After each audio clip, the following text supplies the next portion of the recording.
Bonjour, c'est Stéphanie. Bienvenue sur le podcast Tu joues ou quoi, dédié à l'univers du jeu de société. Suivez-moi, je vous emmène dans les coulisses, à la rencontre des acteurs de ce monde très créatif. Cette semaine, je vous invite à découvrir l'entreprise Game in France. Cette toute nouvelle usine de fabrication de jeux de société, basée près de Nancy, a pour ambition de relocaliser une partie de la production en France. La production de jeux est aujourd'hui très largement concentrée en Asie. L'objectif est de proposer aux éditeurs une alternative plus rapide, plus flexible et plus locale. Pour cela, l'entreprise Game in France mise sur une standardisation des formats pour rester compétitive. L'usine lance sa première production en avril avec le jeu de cartes Dosito, édité par Double Combo Games, un petit éditeur breton indépendant. Pour parler de cette initiative industrielle, je reçois l'un des cofondateurs, Christian Molinari, que j'ai rencontré à l'issue d'une conférence lors du Festival international des Jeux de Cannes en février dernier. Et je suis avec Christian Molinari pour parler aujourd'hui de Game in France. Christian, peut-être tu peux te présenter en quelques mots. Tu fais partie donc des cofondateurs de cette usine. Donc peut-être tu peux rapidement te présenter, voir un petit peu ton rôle toi déjà dans le monde ludique. Oui, bien sûr. C'est vrai que moi, je suis dans le monde ludique maintenant depuis plus de 20 ans. Je suis le fondateur d'Abeille. Abeille, c'est aujourd'hui un groupe. Maintenant, on a commencé par de l'édition de jeux d'éducation à la santé et très rapidement, on a fait du jeu publicitaire, de la fabrication pour compte de tiers en travaillant avec les différentes usines en Europe et de la création de jeux sur mesure. Ensuite, on a intégré les éditions Blam il y a quelques années maintenant. Et donc, et Ludotopia également, de Quentin Vinoc, qui a été créé il y a aussi quelques années. On a créé un groupe ensemble avec une branche édition d'un côté et une branche service de l'autre aux entreprises, pas particulièrement aux éditeurs, mais aux entreprises autour du jeu de société. D'accord. Et je crois que tu as aussi une casquette tu es président de l'Union des éditeurs de jeux. Ouais, tout de à société. fait. Je suis également président de l'Union des éditeurs de jeux de société. L'UEJ. Donc, qui est l'UEJ, qui est une association qui regroupe à peu près 90 éditeurs aujourd'hui sur le marché francophone, alors très majoritairement français, mais on a également un éditeur canadien et quelques éditeurs belges qui font partie de l'association. Ok. Alors aujourd'hui, on se voit pas forcément pour parler de tout ton parcours, mais plutôt pour parler de Game in France. Quel est le point de départ, tout simplement, peut-être, de cette usine comment il est né le projet, en fait? Le projet Game in France est né finalement d'une initiative de la région Lorraine. Ce qui s'est passé, c'est qu'ils se sont rendus compte, comme Timothée Leroy peut l'expliquer, ils se sont rendus compte que le jeu de société était rentré dans le top 10 des secteurs d'activité du Grand Est. Ok. Donc, ils ont été surpris de découvrir ce secteur-là, ils ne le connaissaient pas. Et donc, ils sont allés rencontrer les acteurs du secteur, dont Blue Orange. Timothée Leroy, responsable de Blue Orange. Voilà, tout à fait. Ils leur ont demandé, mais vos jeux, vous les fabriquez où? Pourquoi en Asie? Pourquoi vous ne les fabriquez pas en France? Et donc, c'est eux qui ont émis l'idée de créer une usine en Lorraine. Ils nous ont fait rencontrer. Ils ont fait rencontrer Timothée l'Est républicain également, qui avait un site local. Ils sont imprimeurs, ils éditent, ils font des journaux de presse. Et donc, l'idée a commencé à germer à ce niveau-là. Moi, en parallèle de ça, depuis avant la période Covid, j'avais commencé à essayer de trouver des solutions de fabrication en France. Et donc, j'avais trouvé des partenaires pour faire des boîtes d'un côté, d'autres partenaires pour faire des cartes. Avec d'autres partenaires, on faisait les règles, etc. Donc, ça fait qu'on travaillait avec 4, 5, 6 entreprises différentes pour réussir à faire un jeu de société. Ouais. Mais forcément, on avait des tarifs qui étaient quand même très élevés. Alors, même si certains éditeurs nous ont fait confiance et ont travaillé avec nous pour fabriquer leurs jeux en France, pendant la période Covid, encore plus, parce qu'effectivement, il y avait des soucis d'approvisionnement asiatique et européen. Donc, on a fait de plus en plus de Made in France. Mais j'ai été confronté à la problématique industrielle qui fait qu'on produisait les cartes, les boîtes sur différents sites, ce qui rendait non compétitive la production. Oui, pour l'assemblage, ça devait être pas simple. Ouais, du moins, c'est qu'il y a beaucoup de transport et la France étant grande quand même, ça fait qu'il y a quand même beaucoup de transport. Donc, même l'impact carbone n'est pas si bénéfique par rapport à une production en un lieu en Europe et on arriverait en France. Donc, voilà, c'était pas forcément pertinent. Et du coup, Timothée Leroy, qui était dans cette réflexion-là avec la région, m'a contacté, m'a dit écoute, tu inities ça depuis pas mal d'années, est-ce que ça te dirait pas de venir travailler également sur un projet de réindustrialisation d'une usine complète pour fabriquer du jeu de société? Alors, forcément, vu que j'essayais de faire ça depuis quelques années, Ça t'a C'était, parlé? oui, voilà, tout à fait. Je trouvais que c'était complètement en phase avec la nécessité de réindustrialiser. Mmh. Le marché français est quand même le numéro 2 européen aujourd'hui en volume et en montant. Et donc, c'est quand même assez paradoxal de ne pas être en capacité de fabriquer la Mmh. majorité de nos jeux sur le territoire français. C'est parti de cette initiative. Dans cette association, finalement, on était 3 au départ, hein. Il y avait du coup Timothée, l'Est républicain et donc Blue Orange, l'Est républicain et moi-même. Et il nous manquait quand même le maillon fort, je dirais, pour réussir à créer une industrie comme celle-ci, l'industrielle. Donc, on a eu la chance de rencontrer Hugues Béchel, qui était l'ancien directeur général de l'usine France Carte, OK. qui maîtrise la fabrication de jeux de cartes et de jeux de société maintenant depuis plus de 20 ans.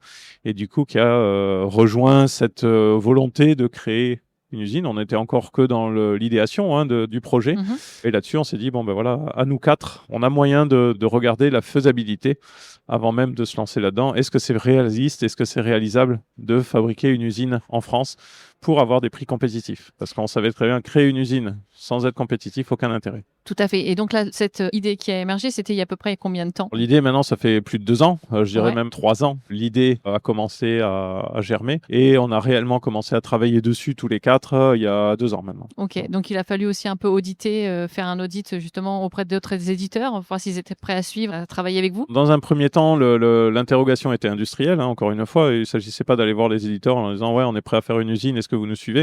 Il s'agissait d'abord de voir si on est capable de produire dans la qualité du marché actuel, hein, sans faire moins bien, sans chercher à faire forcément mieux, Mmh.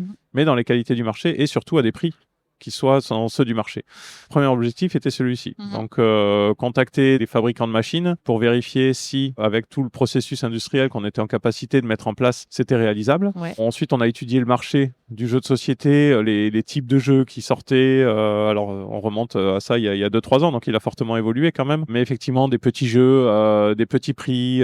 Donc, on s'est dit, bon, ben là, on a quand même un marché où il y a de plus en plus de petites boîtes qui sortent. Donc, il y a une possibilité de proposer de la standardisation. Et pour rendre le projet viable, avec la standardisation, c'était faisable.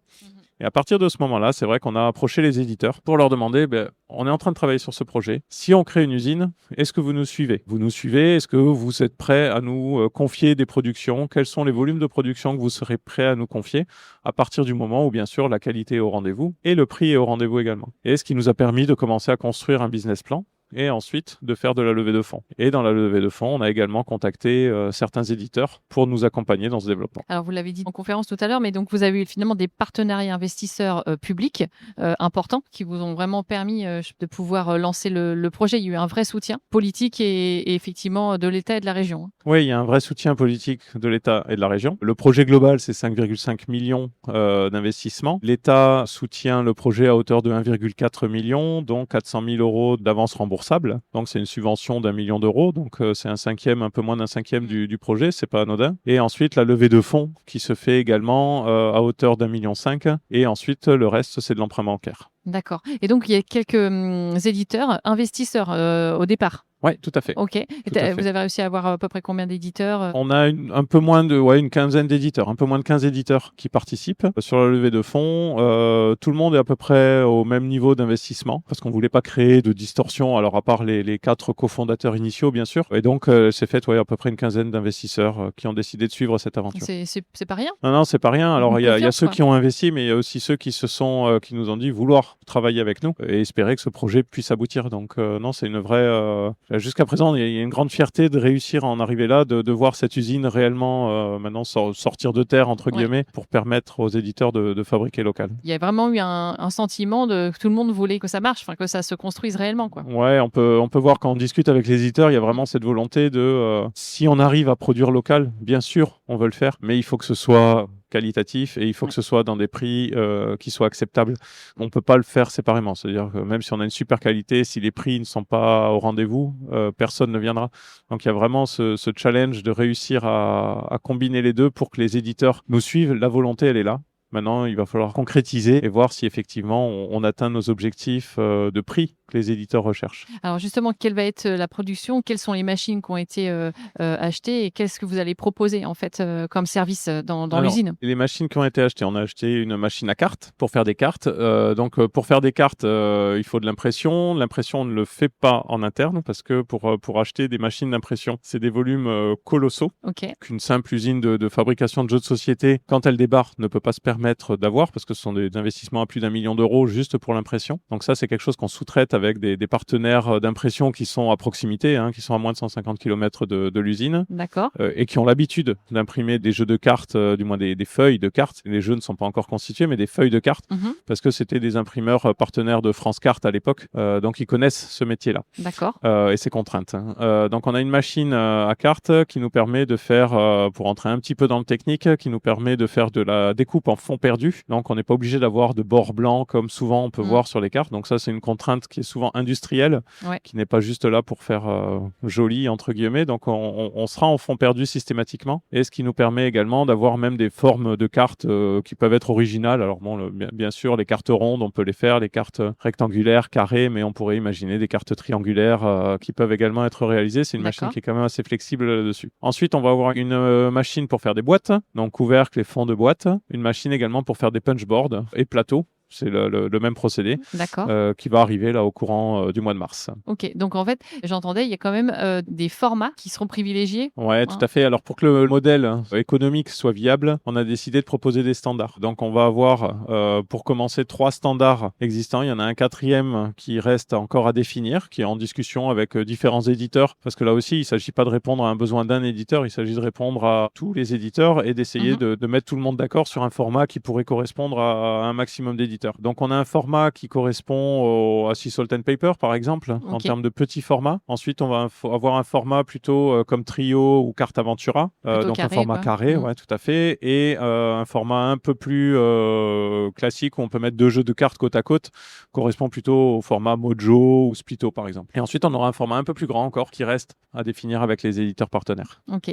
Et tout ce qui est production d'autres matériels, enfin par exemple, si vous vendez, j'imagine, une prestation complète, ce sera avec des entreprises sous-traitantes ou vous laissez cette partie-là aux éditeurs justement Alors à les gérer? deux seront possibles. Il y a certains éditeurs, les plus gros, ont l'habitude d'acheter leurs accessoires par ailleurs, donc ils auront toujours la possibilité de le faire et de nous les envoyer à l'usine pour faire l'assemblage. Pour ceux qui n'ont pas forcément les réseaux pour le faire ou les volumes d'affaires, on aura la possibilité, nous, d'acheter des éléments en bois, des éléments en plastique si besoin. Alors on privilégie quand même le bois.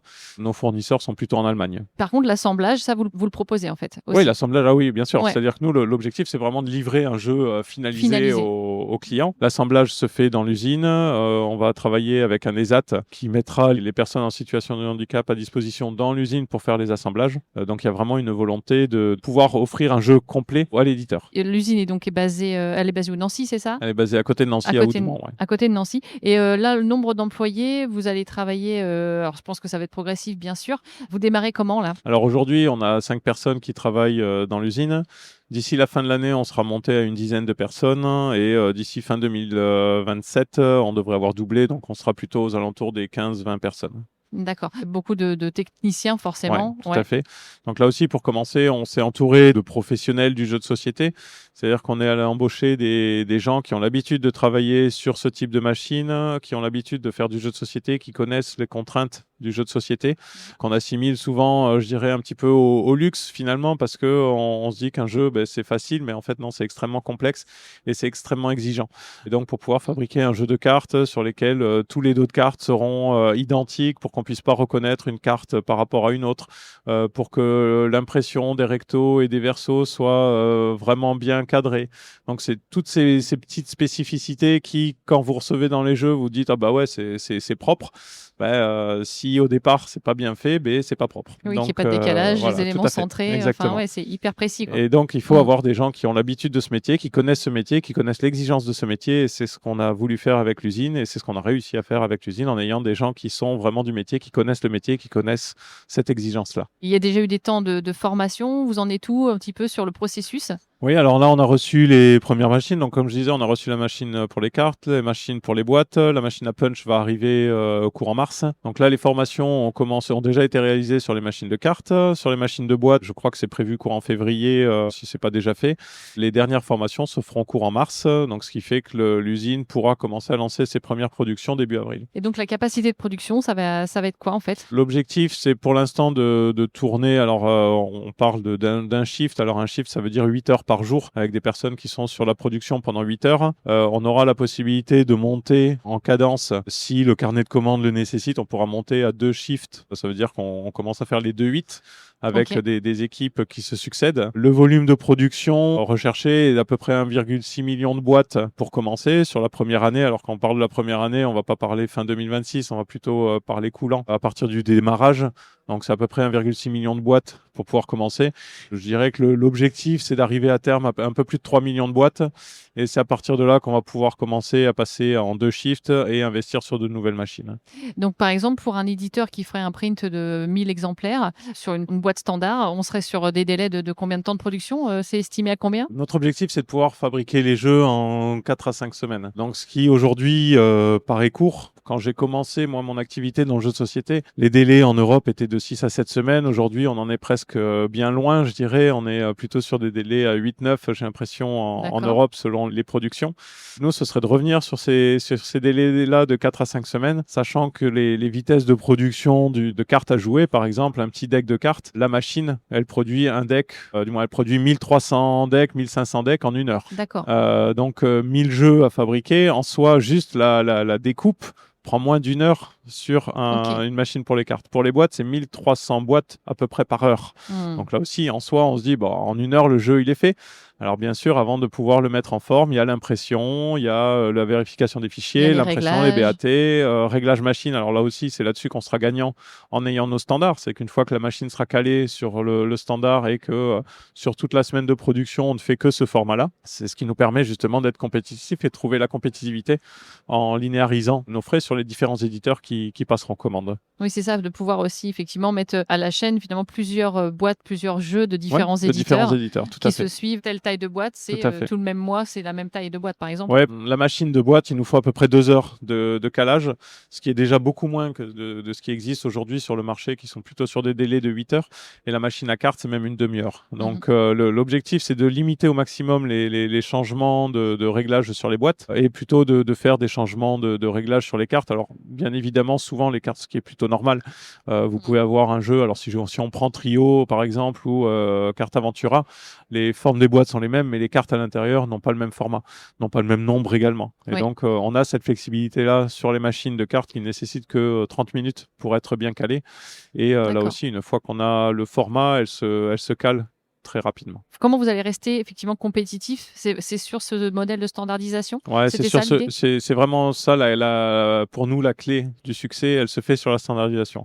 Donc le pari, c'est que les éditeurs se disent, ok, on veut fabriquer français, il y a certaines contraintes, effectivement. Alors c'est pour ça qu'on ne prétend pas aller chercher l'intégralité du marché, hein. On va chercher uniquement le marché qui correspond finalement à ce que l'usine sera en capacité de faire en termes de compétitivité. Donc c'est d'inviter les éditeurs, quand ils réfléchissent à sortir un nouveau jeu de cartes, à se dire, tiens, ce jeu de cartes, est-ce que j'arrive à le faire rentrer dans mon standard dès le départ, dans le standard Game in France? Oui, je vais pouvoir le fabriquer en France. Oui, s'il y a une vraie volonté, il va peut-être adapter sa façon de concevoir son jeu. En fait. Tout à fait. Tout simplement. Et donc aujourd'hui, on peut voir, il y a des formats de jeux de cartes qui se ressemblent très souvent. Quand il y a un deck de cartes, deux decks de cartes, effectivement, on peut avoir ces formats quand même très standards. La différenciation se fera surtout sur les qualités d'impression, du moins pas les qualités, mais sur les styles d'impression, sur des vernis sélectifs, sur des vernis brillants, des vernis mat ou autres, ou même, pourquoi pas, ce qu'on peut voir par exemple sur des Flip 7 avec des effets brillants bien différents, métalliques, qui seront également possibles, parce que tout ça se fait. Tout ça se fait c'est la partie impression finalement. Oui, d'accord. C'est pas la partie façonnage. Oui, c'est ça. Il y a d'autres avantages forcément pour les éditeurs, c'est aussi le fait d'être proche. Je parle pour les éditeurs français, bien sûr, qui pourraient. Donc ça aussi, c'est ce que vous mettez en avant. C'est ce côté pouvoir relancer des tirages assez facilement aussi. Oui, ça c'est assez rapidement. En fait, l'objectif, c'est d'éviter aux éditeurs de prendre trop de risques. C'est qu'aujourd'hui, pour ceux qui fabriquent en Chine, ils ont tendance à lancer leur print en Asie. Donc forcément, ils vont soit surestimer, soit viser au plus juste. Mais s'ils visent au plus juste, et ce que je leur souhaite, qu'ils aient un succès, c'est rupture de stock immédiate. Rupture de stock, derrière, c'est du réapprovisionnement, ça va prendre 4 mois si tout va bien, 5-6 mois si ça ne se passe pas comme prévu. C'est 4 mois à peu près un réapprovisionnement Ouais, à peu près, faut compter à peu près 50 jours de fabrication. Ensuite, il y a aussi 45-50 jours de transport. Et si vous n'avez pas de chance, vous ratez le bateau qui va bien, il faut encore attendre 10 jours pour réussir à attraper le prochain bateau. Donc, ouais, on table à peu près sur 4 mois. Quand les conflits qu'on peut connaître, s'il n'y a pas de bateau bloqué dans le canal de Suez. Voilà, par exemple, ou là, avec les conflits qu'il peut y avoir, effectivement, il y a des détournements, il y a des routes plus longues qui sont réalisées. Donc, il y a une incertitude, en tout cas. Alors que, effectivement, avec la réponse de l'usine Game in France, l'éditeur va pouvoir ajuster sa production et très rapidement, s'il sent qu'il y a un best-seller qui se profile, il peut relancer sa production. On lui garantit pas de ne pas éviter la rupture de stock. Ça voudrait dire que le jeu se vend très très vite, mais en tout cas, la rupture sera limitée dans le temps parce que en 4 semaines, il sera en capacité de recevoir ses jeux. Et si c'est un reprint, avec un peu de chance, on pourrait même faire mieux que ça parce qu'il y aura pas toutes les phases de validation de BAT, etc., qui pourraient être évitées. Donc, passer de 4 mois à 4 semaines, là, pour le coup, c'est très intéressant. Oui, c'est intéressant. Ça permet d'ajuster les prods. Comme l'expliquait Timothée tout à l'heure, c'est qu'il y a eu des cas où le jeu fonctionne très bien. On est en Chine, on relance une production, on se dit, bon, là, on va éviter la rupture de stock, on en fabrique beaucoup. Il se passe 4 mois, le jeu revient, les joueurs sont passés à autre chose. Et du coup, on se retrouve avec notre grosse production qui va mettre énormément de temps à se vendre. Donc, c'est dommage. Donc, on veut éviter ça aux éditeurs. Ça évite le risque, effectivement, et de pouvoir peut-être mieux gérer, effectivement, dès le départ, les quantités sans se dire, je vise pas trop parce que pour pas non plus que ça reste sur les bras, quoi. Après, c'est aussi permettre aux éditeurs de limiter la surproduction, c'est-à-dire de produire au plus juste la quantité la plus adaptée. Et c'est pour ça qu'on a également parlé pendant la conférence de gérer des contrats annuels, c'est-à-dire de travailler avec les éditeurs vraiment sur la durée. C'est-à-dire que nous, un industriel, ce qu'il a besoin, c'est de visibilité. Et donc, si on sait qu'un éditeur est en capacité de nous fournir pour ne serait-ce que 10 000 boîtes par an, 15 000, 50 000, 100 000, 200 000, ça apporte de la visibilité. Que ce soit le jeu A, le jeu C, le jeu Y, on s'en fiche finalement. Nous, on est juste industriel, peu importe ce qui est dessiné sur la boîte, ce qu'on a besoin, c'est d'occuper les machines. Et donc, si l'éditeur est en capacité d'apporter cette garantie, entre guillemets, à l'industriel va pouvoir apporter cette garantie à l'éditeur de pouvoir lui fabriquer ses jeux rapidement quand il en a besoin. Et là, vous avez déjà des garanties sur l'année, là, sur Alors, les productions des garanties, c'est encore un petit peu tôt. On a des premières commandes. Comme on a pu l'annoncer, le jeu d'Ozito de double combo sera le premier jeu intégralement fabriqué dans l'usine, donc là, au mois d'avril. Après, on a des devis qui ont été réalisés. La difficulté aujourd'hui, c'est de réussir à faire un devis à l'éditeur en lui disant on ne peut pas encore te garantir le délai de fabrication. Parce que, encore une fois, les machines ne sont pas encore toutes installées. Ça reste de l'industrie, il y a des risques industriels. Il y a une petite phase de rodage, forcément. Exactement. Et donc, on ne veut pas garantir un délai sûr à l'éditeur. Donc, forcément, tous les éditeurs ne peuvent pas accepter cette incertitude. Et donc, aujourd'hui, on s'oriente plutôt sur des réassorts qui ne sont pas urgents. On sait un long seller chez un éditeur, il sait qu'il va devoir fabriquer son jeu, il n'en a pas besoin tout de suite, il va pouvoir le confier à l'usine. Mais un éditeur qui veut son jeu absolument au mois de mai, il faut vraiment en discuter avant de pouvoir lui garantir de tenir ce délai-là. Oui, bien sûr. Donc, c'est plutôt peut-être les premiers, ça va être des reprints ou des choses comme ça. Dozito est le contre-exemple. C'est une première édition. L'éditeur voulait absolument imprimer son jeu en France, communiquer dessus. Et donc, il a pris le parti, je m'adapterai à l'usine, à vos contraintes, et on le sortira quand vous serez prêt pour le sortir. Donc, je dirais que pour nous, c'est génial d'avoir un partenaire comme celui-ci qui nous fait confiance sur la partie industrielle. Et aujourd'hui, effectivement, on a des devis qui sortent. On commence à discuter avec les plus gros éditeurs pour leur production future. Mais un éditeur qui aujourd'hui avait l'habitude de fabriquer en Chine, les jeux qu'il reçoit généralement au mois de juin, ce que nous, on pourrait aujourd'hui proposer, ils les ont déjà commandés. Donc là, on est plutôt sur des délais des éditeurs qui sont sur le mois de septembre, Mhm. sauf des plus petits éditeurs qui ont là un délai un peu plus court de gestion qu'on espère pouvoir capter à partir de maintenant. Vous pourrez aussi répondre à des commandes plus particulières si justement un éditeur n'a pas forcément envie de rentrer dans la standardisation d'une boîte particulière, par exemple. C'est aussi des choses que vous pourriez faire parce que techniquement c'est possible. Oui, tout à fait. Alors, les machines nous permettent, par exemple, pour les boîtes, on peut aller sur des formats de boîtes qui vont jusqu'à 30 par 40 par 6 cm, 300 par 400 par 60 mm, quand on parle en millimètres, permettent d'aller jusque-là. Donc oui, techniquement, on sait aller sur des formats différents. Après, encore une fois, le Made in France n'est compétitif généralement que si on est, en tout cas nous, sur de la standardisation. On peut faire autre chose. Nous-mêmes, chez Abeille, on travaille pour beaucoup d'entreprises qui font des jeux complètement atypiques et on les accompagne là-dessus et très probablement, on fabriquera nos jeux avec Game in France, mais sur la partie que Game in France saura être compétitive. C'est-à-dire sur les cartes, on va pouvoir leur confier les cartes, on fera les boîtes. Si elles sont pas dans le standard, en fonction des plannings de production, de ce qu'ils sont en capacité de faire. Sinon, avec nos partenaires habituels sur les boîtes. Donc, c'est des choses, bien sûr, que l'usine est en capacité de faire. Après, tout dépendra de la volonté de l'éditeur de le faire en Made in France. Avec les contraintes qui y seront associées, les délais seront plus longs, les tarifs seront un peu plus élevés. Mais techniquement on sait le faire. Okay. Tout à fait. Vous êtes plutôt sur le marché des éditeurs français. Est-ce qu'il y a aussi du démarchage auprès d'éditeurs européens ou on est déjà venu vous voir? Alors aujourd'hui, on n'a pas de démarchage auprès des éditeurs européens. On sait qu'on est observé. Quand on a fait notre levée de fonds, on a des éditeurs allemands qui nous ont sollicité, qui étaient intéressés pour investir dans l'usine, qui trouvaient ça incroyable d'avoir une usine en France qui puisse se créer autour du jeu de société et ils souhaitaient vraiment pouvoir l'accompagner. Donc je pense qu'on aura effectivement sur nos standards, encore une fois, potentiellement des commandes d'éditeurs européens qui seront intéressés par cette usine. Ouais, tout à fait. Ce ne sont pas des gens qu'on va aller chercher tout de suite. Dans un premier temps. Dans un premier temps, on veut vraiment proposer une usine française pour les éditeurs français, rapatrier un maximum de production asiatique en France. Ceux qui fabriquent déjà en Europe, c'est pas forcément ceux qu'on va aller chercher en priorité. C'est vraiment les éditeurs, convaincre les éditeurs qui fabriquent en Asie de les fabriquer en France. Ok. Et qu'est-ce qu'il y a d'autre comme plus-value par rapport à faire fabriquer en Chine? Au-delà de la fabrication, pour nous, c'est extrêmement important de proposer du service aux éditeurs. Aujourd'hui, fabriquer un jeu de société, on se dit que la barrière à l'entrée est relativement faible, mais si finalement l'éditeur souhaite faire son travail correctement, il a énormément d'exigences réglementaires à respecter. On parle des responsabilités élargies du producteur, les REP. Il y a de la REP emballage, il y a de la REP papier, il y a de la REP jeu joué sur tout ce qui est fin de vie du produit. On a une REP emballage professionnel qui est en train d'arriver à partir de juillet ou janvier 2027. Donc toutes ces contraintes-là doivent être respectées par l'éditeur. Il y a des contraintes normatives, c'est-à-dire que le jeu de société fait partie de la norme CE du jeu et jouet de manière générale. On a encore entendu très récemment, je crois que c'était hier ou avant-hier, des produits chez Emma et chez Action qui ont été rappelés parce que... Ils sont pas aux normes. Ouais, du moins, il y avait même de l'amiante à l'intérieur. Donc, on se dit que comment c'est possible. C'était des petits jouets.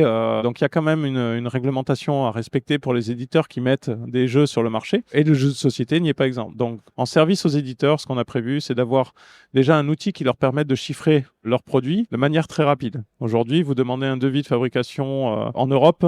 Si vous avez un peu de chance, vous aurez le devis en 2 semaines.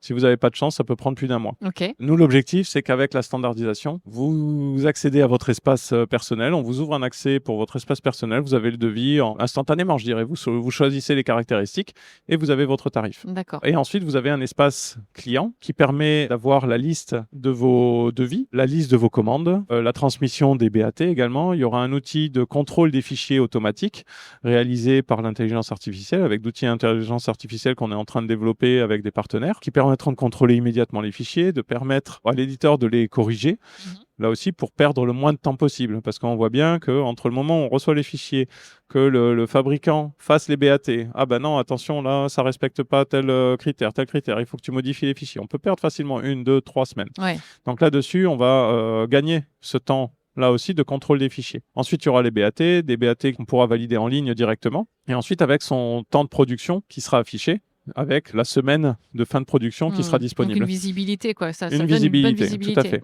Avec la possibilité pour l'éditeur de venir dans l'usine pour voir la production de son jeu, ce qui aujourd'hui est quasiment impossible, même en Europe. Ensuite, l'éditeur aura accès également à toute la documentation technique. On va l'accompagner sur tout ce qui est réglementation, c'est-à-dire nous, bien sûr, on certifie que nos jeux respectent les normes EN 71, 1, 2, 3, et on va leur mettre à disposition la documentation que les revendeurs vont leur demander, que les Amazon vont leur demander, etc. Ils auront tout en ligne. Donc, ils vont aller sur leur production, leur jeu, ils vont retrouver la documentation associée, ce qui aujourd'hui n'existe pas. D'accord. Aujourd'hui, ça n'existe pas. C'est compliqué d'obtenir les certificats auprès des fabricants. C'est toujours très, très laborieux, très long. Et tout ça, on va le faciliter auprès de nos éditeurs. Et ensuite, il y a également toute la partie RSE, qui aujourd'hui est de plus en plus importante. Quel est l'impact carbone de la fabrication du jeu? Alors, ce ne sera pas tout de suite, ce sera plutôt pour 2027. 2027, on va également faire certifier l'usine FSC, c'est-à-dire qu'il faut qu'on ait un délai d'existence et de production pour pouvoir faire certifier l'usine. D'accord. Ce qu'on C'est sera tout ce en qui est par capacité. rapport au recyclage, Ouais, c'est ça alors c'est par rapport à l'origine du papier. L'origine du produit, enfin des matières premières. C'est-à-dire que le FSC garantit que le bois qui a été utilisé pour faire le papier provient de forêts gérées durablement. Donc ça permet de garantir ça. On achète déjà des papiers qui sont FSC, mais nous, on n'a pas le logo FSC qui permet de la poser sur la boîte. Voilà. Ok. Ce sera le cas à partir de 2027. D'accord. Donc, ce sont tous ces services-là qui vont être mis en accès directement, qui font partie, je dirais, du service proposé aux éditeurs. Et j'entendais même sur la matière première du carton, c'était aussi, vous travaillez avec des entreprises qui peuvent recycler 7 fois le carton, c'est ça? Oui, tout à fait. On travaille avec un fournisseur de carton pour les boîtes spécifiquement, qui recycle jusqu'à 7 fois le carton. Après, il devient inexploitable, mais qui peut être recyclé jusqu'à 7 fois. Donc, c'est du carton qui est déjà recyclé en partie, qui sont utilisés pour les boîtes. L'autre avantage, et pour ceux qui ont une démarche effectivement écologique, c'est aussi tout ce qui va être transport. Ouais. Parce que là, forcément, ça sera vraiment très, très rapide pour faire livrer les différentes boîtes dans les zones de distribution. Oui, bien sûr. Alors, si on prend les gros distributeurs, que ce soit Gigamic, BlackRock, Asmodée, finalement, l'usine de Nancy est assez bien localisée pour pouvoir livrer leur site de stockage. Alors, sans parler d'Yellow qui juste à côté, qui tend le bras et qui a ses jeux. Il y a un vrai gain. Alors, il est certes écologique, il est également financier, parce que finalement, il y aura quand même beaucoup moins de transport à réaliser. Il sera plus rapide aussi. Il y aura des solutions de stockage qui seront proposées justement aux différents éditeurs qui ne souhaitent pas forcément recevoir tous les jeux d'un coup. Donc, ce sont des choses, effectivement, qui seront proposées aux éditeurs. Ok. Et ben, le projet, voilà, se concrétise. Comment on se sent là, un mois du lancement réel, avant d'appuyer sur le bouton? On est excité. Alors, c'est vrai que c'était là sur le fiche de Cannes, c'était la première présentation officielle de l'usine. C'est vrai que tout le monde, du moins tout le monde, il y a quand même pas mal de monde qui en entend déjà parler depuis un bout de temps. Mais là, aujourd'hui, je dirais, c'est la concrétisation. C'est le lancement. C'est aujourd'hui la recherche des éditeurs en tant que futurs clients également. Bien sûr, Alors, ouais. il y a bien sûr ceux qu'on connaît déjà, mais il y a tous les autres qu'on invite à nous solliciter pour pouvoir réaliser des devis. Alors, comme on l'a dit, au départ, les devis seront assez longs, entre guillemets, à fournir parce qu'on n'a pas encore l'outil en ligne qui est disponible. Donc, il faut compter sur les standards à peu près une semaine pour avoir son devis. Sur ce qui sera non standard, il faudra compter à peu près 3 semaines. Et une fois, à partir de septembre, quand l'outil sera disponible, les standards, ce sera instantané. Et ensuite, il faudra compter à peu près 15 jours pour ce qui ne sera pas standard. Donc là, aujourd'hui, c'est effectivement faire connaître l'usine auprès d'un maximum d'éditeurs, les inviter à nous interroger sur les standards de fabrication pour qu'on puisse les accompagner sur leur future production, sachant que les minimum de commandes pour commencer sont à 500 ex, puisqu'ils restent accessibles. En deçà, il n'y a pas de sens parce que les frais sont quand même trop élevés pour pouvoir le permettre. Et le numérique en général est mieux placé dans ce cas-là. Et nous, on est sur du offset, donc on est vraiment sur de l'industrie pour aller sur des volumes beaucoup plus importants. Ok. Et est-ce qu'il y a des maximums? Non, il n'y a a jamais de maximum. Après, encore une fois, 1300 boîtes à l'heure. On sait que nous, pour tenir les délais de 4-5 semaines, là, ce qu'on annonce, c'est un standard de fabrication jusqu'à 10 000 boîtes. Alors, jusqu'à 10 000 boîtes, on sait qu'on pourra tenir ce délai-là. Après, sur des volumes plus importants, très probablement, il faudra qu'on discute du timing. Alors, je pense que pour un gros éditeur, il sera en capacité d'absorber un délai qui sera un peu plus long ou simplement de livrer de manière cadencée. C'est aussi l'avantage d'être à proximité, c'est-à-dire que probablement un Yellow qui passerait commande, s'il nous passe 50 000 boîtes, si je lui livre dans 4 semaines ces 10 000 boîtes, ça permettra déjà de répondre à la demande immédiate. Et si un mois après, je lui livre 10 000 ou 15 000 de plus, je ne pense pas que ça pose de problème particulier. Effectivement. Donc, c'est effectivement cette flexibilité-là que la proximité nous permettra d'avoir. Dans les cofondateurs, vous êtes 2 éditeurs, Blue Orange, Abeille. Est-ce que l'usine, elle est indépendante réellement par rapport aux 2 maisons d'édition? Oui, elle est complètement indépendante. Alors Abeille, oui, on est éditeur, mais on est aussi on est intermédiaire de fabrication depuis de nombreuses années. On travaille avec des usines en Pologne, on travaille avec des usines aux Pays-Bas, en Allemagne, en Italie, en Asie pour certaines productions. Donc on est intermédiaire de fabrication depuis de longues années. La partie édition représente très peu de notre activité. Alors si je parle au niveau du groupe, l'édition représente à peu près un quart de notre chiffre d'affaires. D'accord. C'est plutôt la partie service aux entreprises qui représente notre plus grosse part de marché. Donc c'est la création sur mesure, c'est la personnalisation et c'est la fabrication de jeux. Là, effectivement, l'usine va nous permettre de répondre à nos clients qui nous demandent du Made in France, qui sont des grosses boîtes du CAC 40, qui ont une dimension RSE qui aujourd'hui est forte et engagée et nécessaire. Et donc c'est là-dessus, on va pouvoir nous passer commande sur cette usine-là.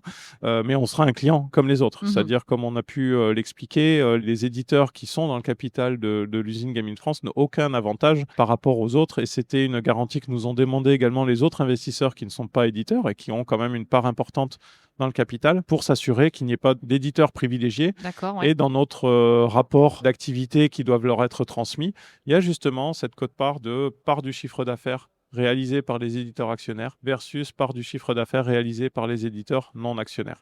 Et donc, il y a vraiment un contrôle qui est fait là-dessus par les instances de direction dans laquelle nous sommes également présents, mais dans laquelle les autres investisseurs, les investisseurs régionaux, l'État sont dans ces comités pour s'assurer qu'on respecte bien cet engagement. Ok. Oui, et puis comme un éditeur aussi, comme Blue Orange, aura peut-être pas toujours, suivant les jeux qu'il veut sortir, rentrera peut-être pas dans les standardisations non plus toujours non plus. Enfin, il faut se laisser cette liberté-là, forcément, j'imagine. Exactement. Alors, un éditeur comme Blue Orange, vous voyez bien le type de jeu qui sort. Il y a certains jeux qui rentrent dans le standard de l'usine, mais ça représente probablement pas plus de 20% des jeux qu'il fabrique. Donc, il va pas rapatrier l'intégralité de ses productions chez nous, ça aurait pas de sens. Et j'imagine qu'encore une fois, s'il doit fournir le marché américain, ça n'aurait pas de sens de produire en France, pour le coup. Tout à fait. Et j'imagine que ça rentre en ligne de compte oui, aussi. ça rentre en ligne de compte pour l'éditeur. Non, notre objectif, c'est d'inviter les éditeurs à relocaliser leur production pour les jeux qui sont vendus en France. C'est ça, bien sûr. Sur les marchés européens également de proximité, parce qu'on les atteint de la même manière, mais aucun intérêt de fabriquer en France pour les États-Unis, ou encore les États-Unis, c'est un marché un peu spécial parce que tout le monde fabrique en Chine aujourd'hui, il y a des tensions géopolitiques qui existent, il y a les droits de douane qui sont incertaines, qui sont complexes. Est-ce que ça va être pérennisé dans le temps, cette situation d'instabilité ou non? Ça, on le verra avec les prochaines élections américaines. Il y a une inconnue là-dessus, donc nous, on ne table absolument pas sur ces marchés-là. En tout cas, c'est pas dans nos perspectives. Notre marché, c'est le marché français. C'est le marché du jeu français qui est vendu en France. Voilà. Et pouvoir apposer ce logo, du coup, Game in France sur les boîtes. Alors c'est vrai qu'on nous l'a demandé dans une des questions. Est-ce que Game in France peut être apposé sur la boîte? Alors bien sûr, c'est notre logo d'industriel, j'aurais tendance à dire. Mais il n'y a aucune obligation. Le logo, par contre, à afficher, c'est le logo Made in France, ou fabriqué en France, qui permet réellement de valoriser la fabrication française. Game in France est une marque. Donc, oui, c'est ça. Voilà. Et après, aux éditeurs, pour le coup, de valoriser ça dans leur communication ensuite. Oui, tout à fait. Forcément. Game in France ou Made in France, ça va avoir un impact finalement aussi pour tout le monde. C'est pas seulement pour les éditeurs. C'est assez vertueux. C'est ce qu'on recherche. Ouais, tout à fait. Notre objectif, c'est bien sûr répondre d'abord aux éditeurs avec leurs besoins de fabriquer en France à des prix compétitifs. Mais derrière, l'impact, ça impacte, je dirais, tout le monde jusqu'aux joueurs. Au niveau de l'éditeur, on l'a évoqué, on va avoir les points de vente et le distributeur de la même manière avec des ruptures de stock qui seront au mieux évitées, au pire très très réduites. Donc ça permettra vraiment à tout le monde de s'y retrouver, de ne pas perdre des ventes à ce niveau-là. Même des stockages qui durent aussi. Des stockages qui durent parce qu'il y aurait des surproductions. Ça permettra également aux points de vente de proposer des corners Made in France, comme ils ont commencé à le faire. Et ils se sont arrêtés parce que finalement, il n'y avait pas assez de jeux pour alimenter ces rayons-là. Là, ils vont vraiment pouvoir le faire si tout le monde joue le jeu. Et enfin, les joueurs, ils auront vraiment le choix d'une offre de jeux qui seront fabriqués ailleurs, des jeux qui seront fabriqués en France, mais avec des vrais prix compétitifs et pas avec des écarts de prix trop importants qui font qu'il me coûte quand même beaucoup plus cher. Je vais rester sur le jeu fabriqué en Chine en jeu équivalent. Donc là, vraiment, tout le monde peut contribuer à cette réussite finalement en soutenant le Made in France et les éditeurs français qui feront ce pas-là parce que les prix n'en seront pas un problème. Exactement. Et c'est tout ce qu'on souhaite en tout cas. Merci beaucoup. Peut-être l'année prochaine, on refera un premier point. Un petit point bilan, ça sera avec plaisir, tout à fait, de voir où est-ce qu'on en est l'année prochaine sur cette première année d'exercice, avec plaisir. Ok, écoute, bonne chance pour ce lancement. Merci beaucoup. Merci pour l'invitation. Toutes les machines sont bien huilées. Oui, tout à fait. Merci encore et au plaisir de se voir dans l'usine à l'occasion. Au plaisir, voilà. Ça pourrait être à l'occasion un jour de passer vous voir.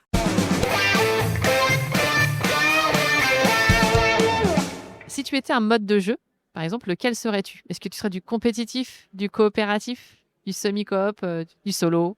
Je suis partagé. J'aime bien le coopératif. Là, le dernier jeu coop auquel j'ai joué, c'est Take Time, par exemple. Et c'est vrai que j'ai beaucoup apprécié. Très intéressant. Après, j'aime bien le côté compétitif, mais dans le sens où je suis un petit peu vicieux, c'est que je cherche pas forcément à gagner, mais j'aime bien essayer d'empêcher celui qui veut gagner de gagner. Voilà, donc c'est plutôt dans ce sens-là. Donc je dirais ces deux modes me conviennent plutôt pas mal. Voilà. Ok. Si tu étais une mécanique de jeu, laquelle serais-tu ? Alors là, il y en a beaucoup, donc il faut en choisir une, mais du draft, de la pose d'ouvrier, du bluff, il y en a tellement. Je joue beaucoup aujourd'hui à des jeux de draft. J'aime beaucoup les jeux de bluff aussi. Et je joue un peu plus rarement à des jeux de prise de position, mais parce que j'ai moins de joueurs autour de moi qui sont sur ces jeux-là. Mais j'aime bien de temps en temps essayer d'y jouer. Ok, alors c'est une question que je pose rarement, mais là, pour le coup, c'est intéressant de te la poser. C'est si tu étais un matériel de jeu de société. Lequel serais-tu ? J'aurais tendance à dire une carte, un joker. Un joker. Un joker. Ok, ça marche. Eh bien, écoute, alors pareil, je pose toujours la question, pour une prochaine interview pour le podcast, qui tu pourrais me proposer dans le monde ludique ? J'apprécie particulièrement Mathieu Despnous, parce que maintenant je le connais depuis de longues années et on se côtoie depuis longtemps. Je dirais, il m'impressionne par la qualité des jeux qu'il arrive à sortir, et je dirais par sa vision du marché. Donc ouais, je penserais comme ça à Mathieu Despnous. Ouais, ok, patron de Cocktail Games. Je crois qu'il y aura des choses à dire, oui, c'est sûr. Écoute, je note, effectivement, je ne l'ai jamais rencontré, donc ça sera un plaisir. C'est noté. Je te propose qu'on termine le podcast, qu'on termine les vidéos, etc. On fait une phrase qu'on va dire ensemble. Alors au jeu produit par Game in France. Tu joues ou quoi ? Merci d'avoir écouté cet épisode jusqu'au bout. S'il vous a plu, je vous invite à le partager et à laisser des commentaires sur les réseaux sociaux. Ça fait toujours plaisir de vous lire. Je vous invite aussi à regarder la chaîne YouTube Tu joues ou quoi ? David y présente une multitude de vidéos règles. Dans le prochain épisode, je serai avec l'auteur Maxime Babad, qui a notamment créé Saint Seiya Deck Building et plus récemment le jeu Mythologie, édité par Super Meeple. Je vous donne rendez-vous dans 2 semaines.